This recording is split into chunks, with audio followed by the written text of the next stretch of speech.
Pour moi, dans cette image, il n'y a aucune violence. Il n'y a aucun geste comme ça.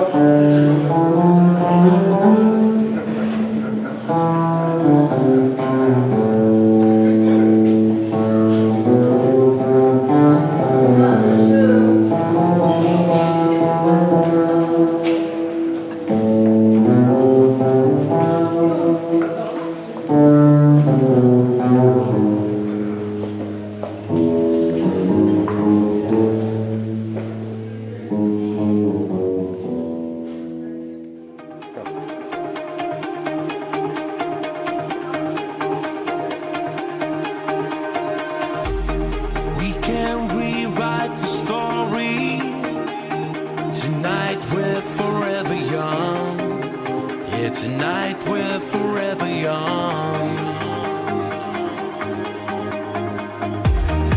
Through the pain and the heartaches, there's still love. Me propose de venir et de faire un projet spécifique sur le site. Je viens visiter l'endroit et là je repère plusieurs sites et je commence à travailler là-dessus. Évidemment, il était hors de question que je vienne avec des œuvres existantes pour les accrocher.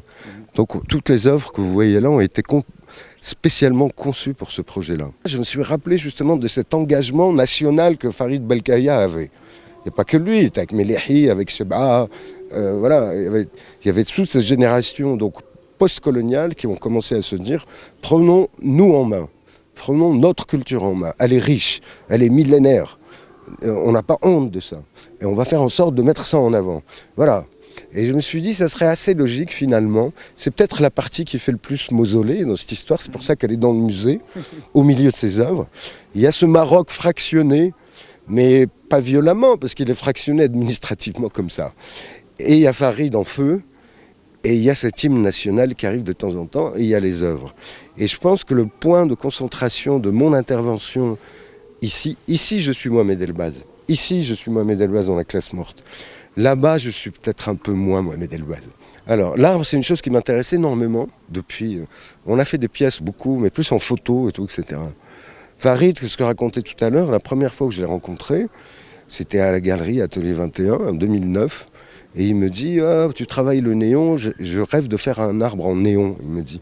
Je dis, mais c'est possible, il n'y a pas de souci. Bon, il ne l'a jamais fait, peu importe. Mais c'est comme ça qu'on s'est connus. Quand je suis venu ici, j'ai visité cette chose.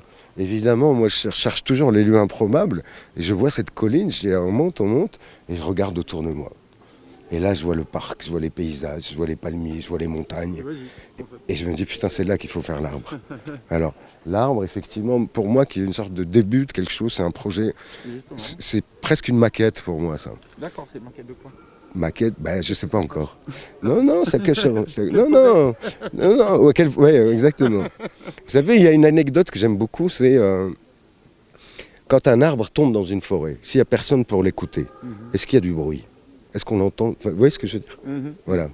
Ici, est-ce que si quelqu'un ne vient pas, monte pas, est-ce qu'il se rend compte de là où il est, du paysage qui l'entoure et du site dans lequel il est? Enfin, c'est un peu cette idée-là. Okay. Ça joue un peu l'idée sur le monde.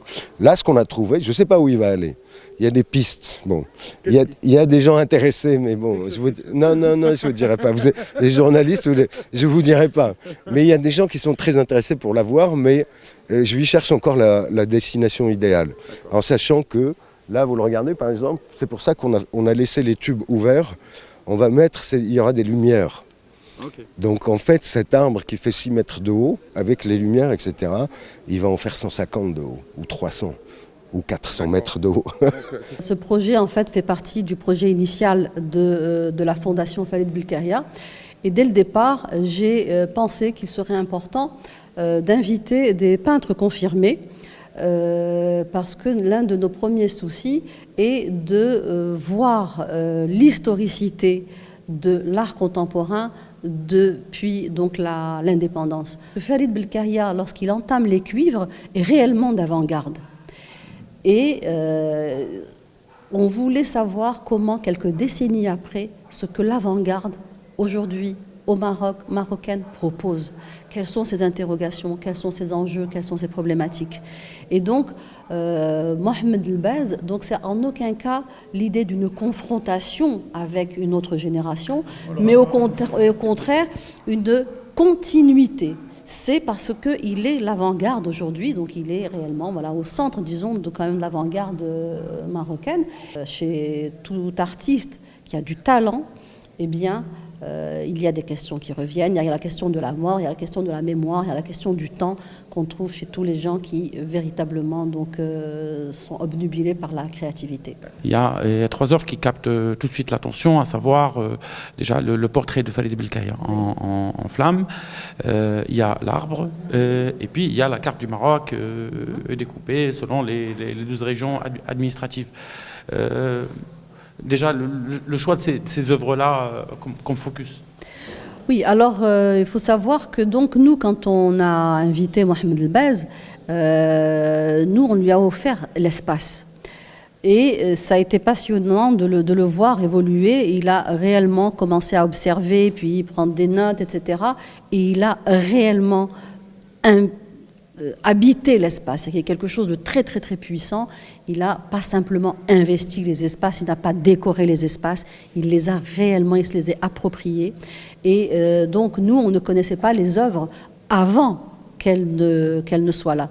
Évidemment, pour la classe morte de Tadeusz Kantor, puisque celle-ci donc est un hommage à Kantor, il est évident qu'on connaissait la classe morte de Kantor, qui est une pièce très très célèbre.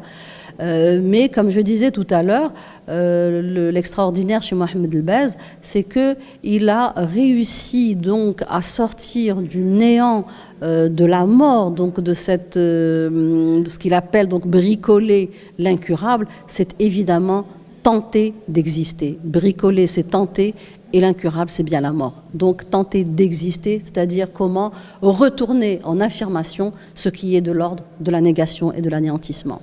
Et c'est ce qu'on a dans cette œuvre, donc avec ce regard, donc la mort, elle est toujours là, et donc le tout n'est pas ni de l'ignorer pour se duper soi-même, parce qu'on ne dupe que soi-même, mais comment, en la sachant là, dans la lucidité de la mort, dans sa présence, comment vivre avec et comment ne pas la laisser justement, croit-on, parce qu'elle est là et point, mais ne pas tomber dans l'illusion ni qu'on est en train de la détourner, ni qu'on est en train de l'affronter, etc. Et donc il arrive à tirer vers l'affirmation ce qui est de l'ordre de la mort et donc du non. Eh bien, merci.